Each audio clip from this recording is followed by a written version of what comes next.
मुसलमानों की इतनी ही चिंता है तो जन स्वराज अपनी ओर से घोषणा कर रहा है कि जहां पर वो मुसलमानों को टिकट देंगे वहां पर जन स्वराज मुसलमान नहीं लड़ाएगा।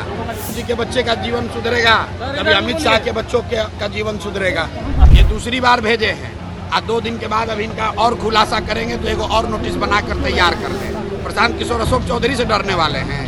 जनसुराज पार्टी के नेता प्रशांत किशोर ने 24 सितंबर 2025 को गयाजी में हुई सभा में महागठबंधन और राजद पर करारा हमला किया है। उन्होंने कहा कि जो पार्टियां खुद को मुसलमानों का रक्षक बताते हैं उनसे हमारा सीधा कहना है, जहां हमारा मुस्लिम उम्मीदवार होगा वहां हम जानबूझकर मुस्लिम उम्मीदवार नहीं भिड़ाएंगे। पर यदि उनकी हिम्मत और ईमानदारी सचमुच इतनी है कि उन्हें मुसलमानों की इतनी फिक्र है तो वे भी ऐलान करें कि जहां जनसुराज मुस्लिम उम्मीदवार उतरेगा वहां महागठबंधन अपना मुस्लिम उम्मीदवार नहीं उतारेगा। प्रशांत ने स्पष्ट कहा कि अगर वे भाजपा को हराने की सच्ची चिंता रखते हैं तो यह बड़ा कदम उठाए, लेकिन वे इसे बोलकर नहीं करेंगे, ऐसा वे मानते हैं। सभा चेरकी बाजार के होटल रॉयल पैलेस में हुई, जहां प्रशांत किशोर ने कई मुद्दों पर अपनी बात रखी। उन्होंने विशेष रूप से अशोक चौधरी द्वारा भेजे गए मानहानि नोटिस का जिक्र करते हुए पलटवार किया।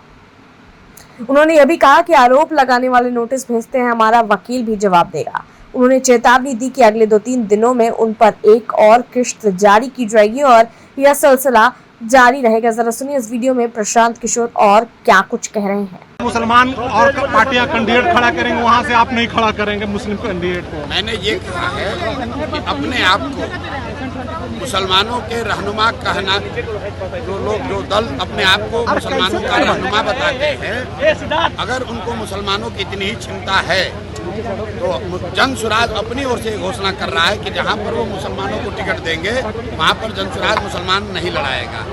वो भी अब ये घोषणा कर दें कि जहां पर जन स्वराज मुसलमान लड़ाएगा वो भी मुसलमान को नहीं लड़ाएंगे। अगर उनको भाजपा को हराने की इतनी चिंता है तो घोषणा करके देख ले, वो नहीं करने वाले हैं। आरजेडी ने सर भाजपा ने अशोक चौधरी कह रहे हैं कि कर देंगे आरक्षण को, महागठबंधन ओबीसी का आरक्षण बढ़ा के बिहार के बच्चे जो आज भी मेरे भाई, जब तक बिहार के लोग का दावा किया है, जाओ भाई, जब तक बिहार के लोग नेताओं के बच्चों के लिए वोट देते रहेंगे तब तक नेताओं के बच्चे बढ़ते रहेंगे। जन स्वराज 3 साल से यही कह रहा है कि जिस दिन आप अपने बच्चों के लिए वोट दोगे तब आपके बच्चों की स्थिति सुधरेगी, नहीं तो कभी लालू जी के बच्चे का जीवन सुधरेगा, कभी अमित शाह के बच्चों का जीवन सुधरेगा। अशोक चौधरी हिट एंड हानि का दावा किया, हिट एंड रन गेम खेल रहा है। ऐसा है ये बात कर रहे हैं कि मानहानि का दावा भेजना, आप लोग तो ऐसे कह रहे हैं जैसे उनको सुप्रीम कोर्ट से कोई बरी कर दिया गया है। अरे भाई, उन पर आरोप लगा और आरोप का जवाब देने के बजाय अपने किसी वकील से 2 पन्ने का एक नोटिस भेजे हैं। हमारी ओर से भी कोई वकील उसका जवाब दे देगा और आपके माध्यम से ये बता दे रहे हैं, ये पहले भी हमको मानहानि का नोटिस भेजे थे, ये दूसरी बार भेजे हैं। आज 2 दिन के बाद अब इनका और खुलासा करेंगे तो एक और नोटिस बनाकर तैयार कर लें। प्रशांत किशोर अशोक चौधरी से डरने वाले हैं।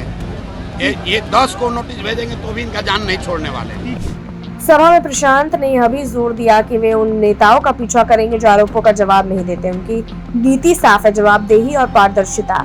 यदि कोई नेता जनता के सामने खड़े होकर सच्चाई का सामना नहीं करता तो उनसे सवाल उठेंगे और उन्हें जवाब देना होगा। प्रशांत ने कहा कि अपने वादों के पीछे वे खड़े रहेंगे और किसी भी तरह की छूट नहीं देंगे, चाहे कितनी भी नोटिस भेजी जाए या कितने भी दबाव दिए जाए। उन्होंने कहा कि जनसुराज का मुकदमा काम और नीतियों से होगा, व्यक्तिगत बदले की राजनीति से नहीं, पर जवाबदेही के सवालों पर वे किसी समझौते के लिए तैयार नहीं है। अब देखते हैं इस मामले में आगे और क्या कुछ अपडेट आता है। तब तक के लिए आप देखते रहिए ओपिनियन बिहार।